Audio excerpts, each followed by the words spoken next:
Hi, we're back for another play of the day, still continuing with Shakespearean tragedies. This time we are studying Romeo and Juliet, or as I like to call it, the reasons that teenagers need supervision. All right, we start in this town called Verona, Italy. It has three main families. It's got the Montagues, the Capulets, and the Parises. Actually, people don't usually mention the Parises because they're richer than the Montagues and the Capulets, and they're a little bit secondary to the story, but they do run the town, so it's important to remember that they exist. Montagues, Capulets. They are the Bloods and the Crips of their time, like 13th century Italy. And they're both really, really powerful. And forever, these two families have hated each other.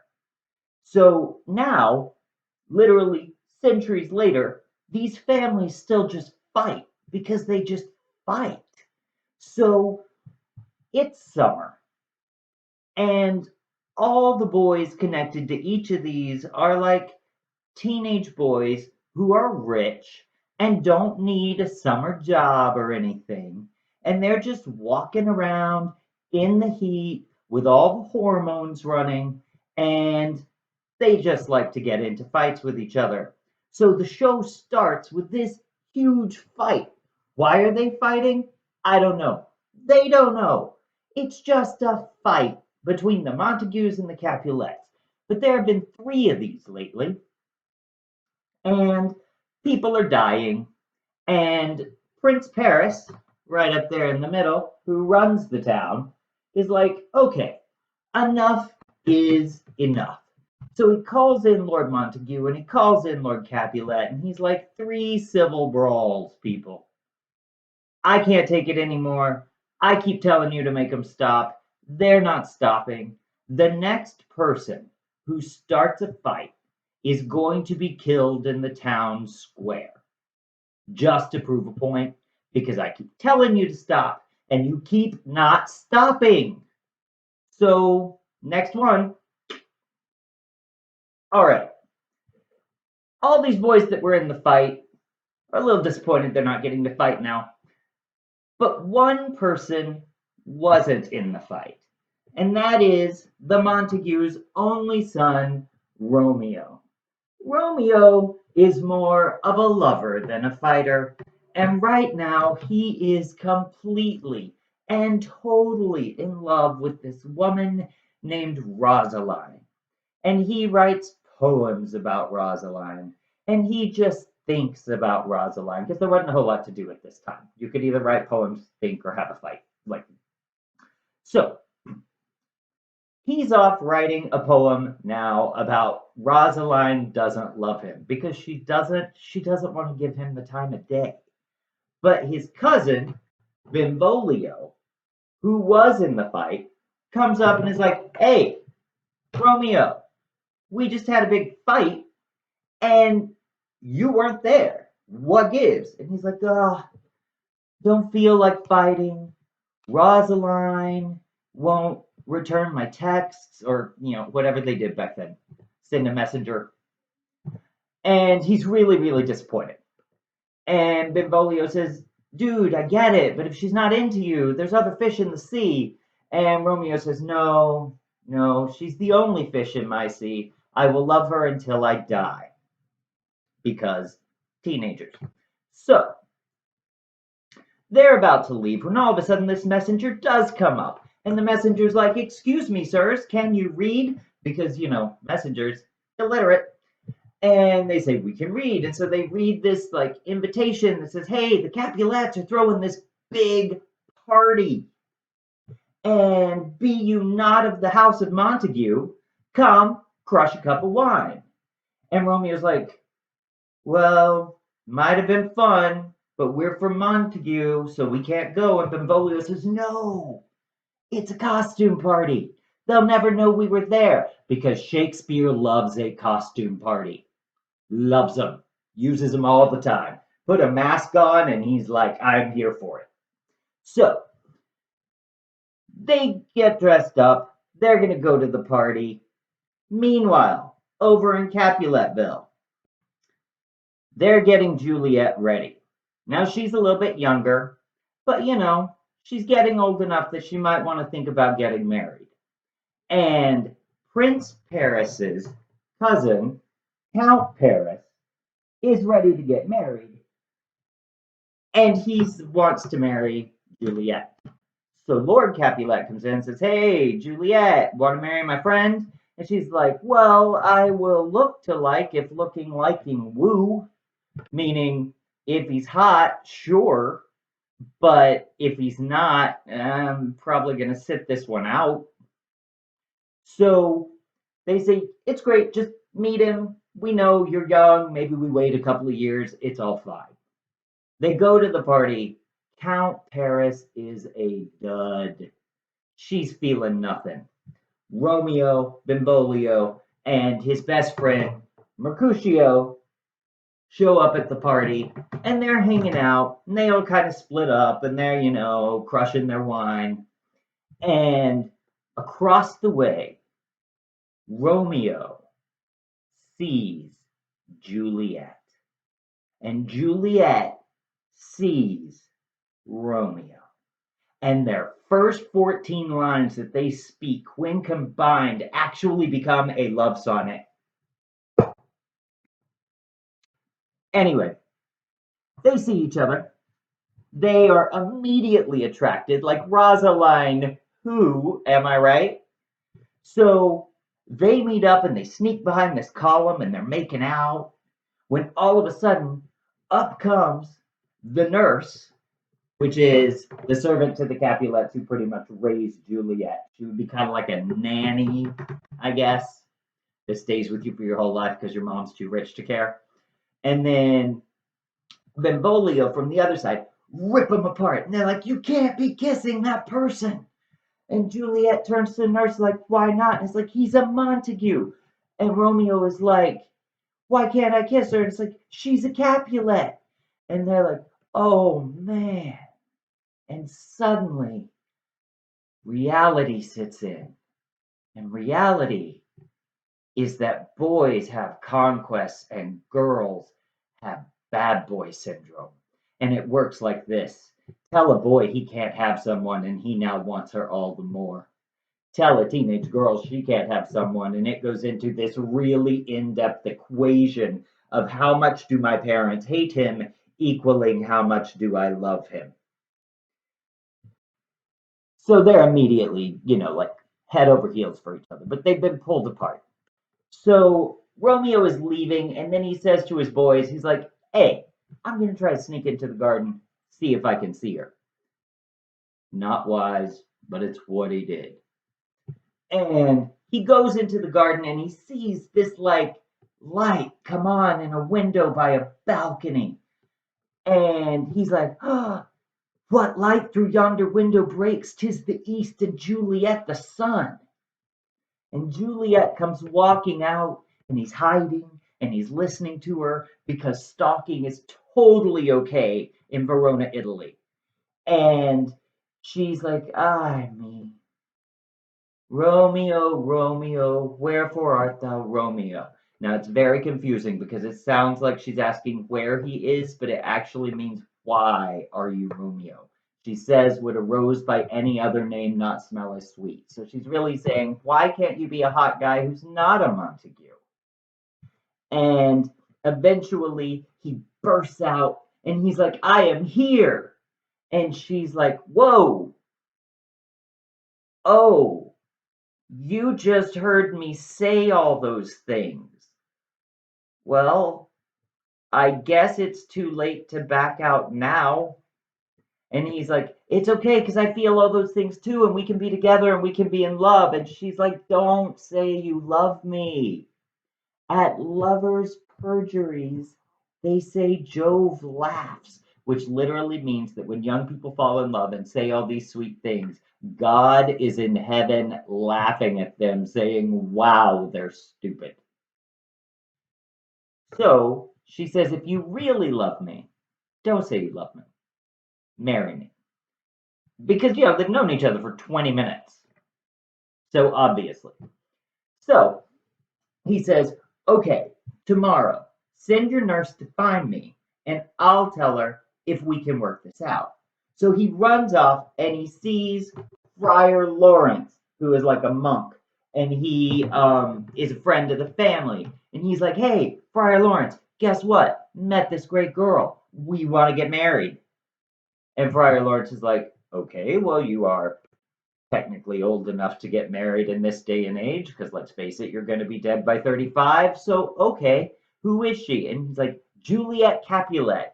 And Friar Lawrence is like, Jesus, what are you thinking? This is... Actually, now that I think about it, your families are fighting all the time. Maybe if their kids got married, they'd be like, oh, no, wait, we're family. This could be a good idea. Why don't you bring her by tomorrow or today at 3 o'clock? You can get married. Friar Lawrence going to solve the whole problem. So he goes, Romeo meets the nurse. He says, send her confession, 3 o'clock. The nurse tells Juliet, she like picks on her a lot. And Juliet's like, okay, I'm going to ask to go to confession. And they go to confession where they secretly get married.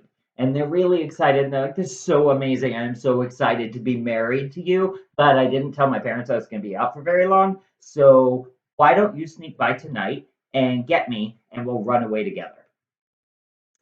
And she goes home. And Romeo is like, okay, so I am going to go tell my friends that I'm married. And then tonight I'm going to run away with my wife that I have not yet known 24 hours. But what could possibly go wrong? So he goes to find his friends and he sees Benvolio and Mercutio. But up comes Tybalt. Tybalt is a jerk. Tybalt is Juliet's cousin, and he is a hothead, and he is mean. And he comes walking up, and he's like, hey, Montagues, you told the messenger you could read, but it clearly said, be you not of the house of Montague. So what gives? And they're like, Tybalt, it's okay. It's fine. And he's like, no, Romeo, no, we're doing this. We're doing this right now. You have disgraced my family again. So this going down. And Romeo says, Tybalt, the reason I have to love you is far greater than the reason I have to hate you. Meaning, like, I'm technically your cousin now, but you can't know that because then I won't be able to steal my, like, wife of an hour. So he says, all right, Tybalt, I'm not going to fight you. But Tybalt's not getting up. He, like, keeps pushing him, and he's like, draw your sword, draw your sword. And Mercutio, Romeo's best friend, is like, I'll draw my sword. And he starts fighting it. But Romeo's like, no, this can't happen. This can't happen. We're going to get in trouble, and this needs to work out. And he goes up and he grabs Mercutio by the shoulders, and he's like, you got to stop. And when he does that, from behind him, under his arm, Tybalt, Mike told me I need to be better at actually marking these out on screen, murders Mercutio, dead. Although it's actually a kind of long death because he's like holding his side and he's like, a scratch. And they're like, the pain can't be that much. And then he says, should you look for me tomorrow, you should find me a grave man, because there's totally a time for a pun. So he eventually is about to die. He turns to Romeo and says, a plague on both your houses, meaning I hope that when I'm dead, there's a plague. I know this is hitting a little close to home. And all the Mercutios, or all the Montagues and all the Capulets die. Romeo is a little hurt by that. His best friend just wished death upon him. And in his anger, he draws his own sword and he runs up behind Tybalt and stabs him. Romeo doesn't have the best judgment. He's also a bit impulsive. considering that he's already married someone that he didn't know for 24 hours, and now he's murdered her cousin. There's another friend. His name is Balthazar. It's a little whiteboard. And Balthazar runs up and is like, Romeo, you got to go hide. I'll explain what happened. So Romeo goes to Friar Lawrence and he hides. And Balthazar explains to Prince Paris what happened. And Prince Paris says, okay, I get it. The next person to start a fight was going to be killed, but the next person to start a fight was Tybalt. So Romeo isn't going to be killed, but he is going to be banished.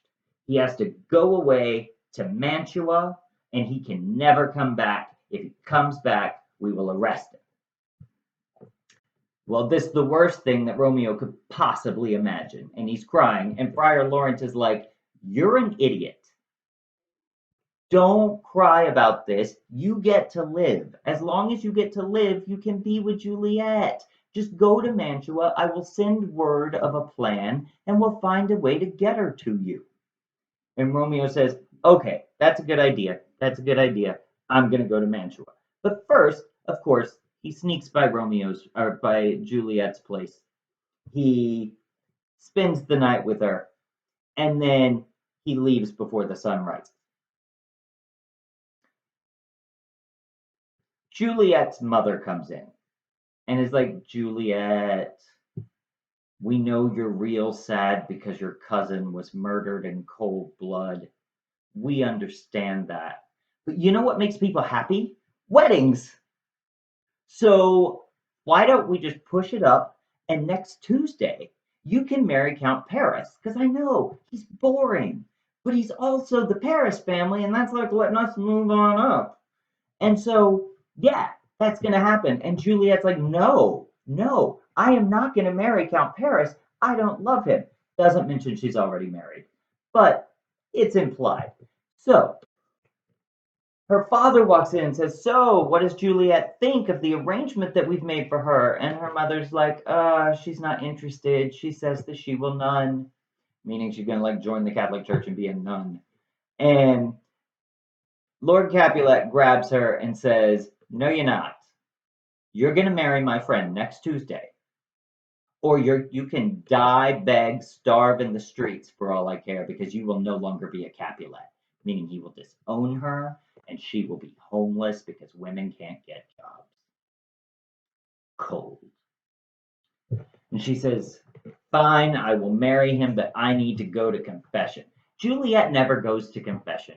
Juliet just lies about it all the time. But because it's church, they let her. So she goes and she sees Friar Lawrence and she's like, I'm going to kill myself. It's the only way out. I don't love this guy. Don't want to be with him. I would actually be having, bigamy. So I'm just going to like stab myself. And he's like, don't be crazy. Because the bad judgment of Romeo, that's bad. But mixed with the bad judgment of Juliet, this is why teenagers need supervision.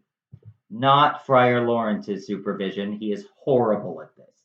But our good friend Friar Lawrence says, I have a potion, and you can take it, and for 3 days you will seem dead, but you won't be dead. But your family will think you're dead. And they'll put you in your tomb because they have these big stone houses where all the dead people were laid out. And in 3 days, you're going to wake up in the tomb. And yeah, a little creepy. But by then, I can get word to Romeo and he can come find you there and take you away. And no one will ever know until like the next Capulet dies. And she says, okay, I'll do it. And she goes home and boom, takes it, falls asleep, seems dead. Friar Lawrence goes to this other monk and is like, hey, I wrote this letter. I need you to get it to Romeo in Mantua. And the friar says, okay. And he starts leaving and he gets stopped at the city gates. And they say, weren't you working with lepers? And he says, yeah. And they're like, you got to be in quarantine. Honestly, until this moment, I didn't realize how much quarantine and plague was in this play. Sorry. So They take him and they lock him up, meaning the note never gets to Romeo. That's going to turn out to be a problem. However, Balthazar, who didn't fit on the whiteboard, does see the funeral procession and he goes to Mantua and he's like, Romeo, how are you, man? And Romeo's like, just waiting for word from Friar Lawrence. And he goes, I don't have word from Friar Lawrence. Juliet's dead. And he's like, what? And he does this whole big thing where he like screams at the sky and says, I defy you, stars, because, fate. So, Romeo goes back to Verona, but he doesn't go back to Verona saying, oh, great, I'm going to save her. He goes back saying she's dead. And he goes back and he goes to this apothecary, which is like a pharmacist before they had actual drugs. And he says, give me poison. Because, like run into the Dwayne Reed for your poison. And he takes this poison, and it's really, really bad poison. A drop can kill you. And he goes to the tomb, and the sun's rising. And outside the tomb is Count Paris.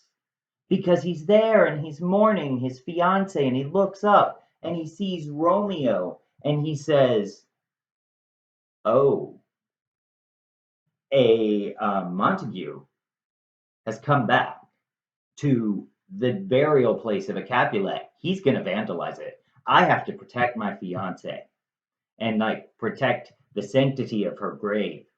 And Romeo says, no, I'm here to pay my respects. And he's like, you're not, you're lying, because, all Montagues lie. And he draws his sword and they fight. And Romeo kills Count Paris. Dead. He goes inside the tomb. He walks up. Juliet's asleep. And of course, every time they do this scene, Romeo is standing there and he's crying, and she's just so beautiful. And he's known her for like 5 days now, so it's real. And he looks at her face, and her hands kind of move. And then he looks at her hands, and her face kind of moves. And then he just pulls out the poison, dies. Juliet wakes up. She's like, what's going on? Why is he here? Oh, I see this bottle. This is awful. I'm going to try to drink some. Oh, there's none left. That's so awful. How selfish. And then she reaches down and she grabs his dagger and she says, come, dagger, I am thy sheath. And she stabs herself and they both die.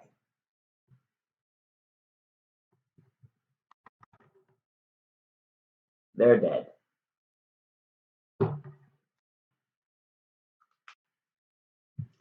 Well, when Count Paris died, he yelled. He yelled real loud. So all the Montagues and all the Capulets and the Parises show up at the tomb to see what the yelling was. There wasn't a lot to do at this time. So they all come to the place and they see dead Count Paris, dead Romeo, dead Juliet. They're all so upset that Prince Paris says, and here we are. We have all lost a slew of kinsmen. And he's like, maybe now that you have each lost your only children, the fighting can stop. And Lord Montague says to Capulet, I am going to build a huge golden statue of your daughter in the center of town to remind us why we shouldn't be fighting. And Lord Capulet says to Montague, and I will build a statue just as beautiful and just as tall of your son, so that we remember love is more important than our ancient grudge. It's sad. and also a little ridiculous. But it's also probably the most famous love story in history. So, yeah, play of the day. Those were our two tragedies. Next time we're going to be doing Much Ado About Nothing, and then we still got Julius Caesar coming up. All right, have a good day.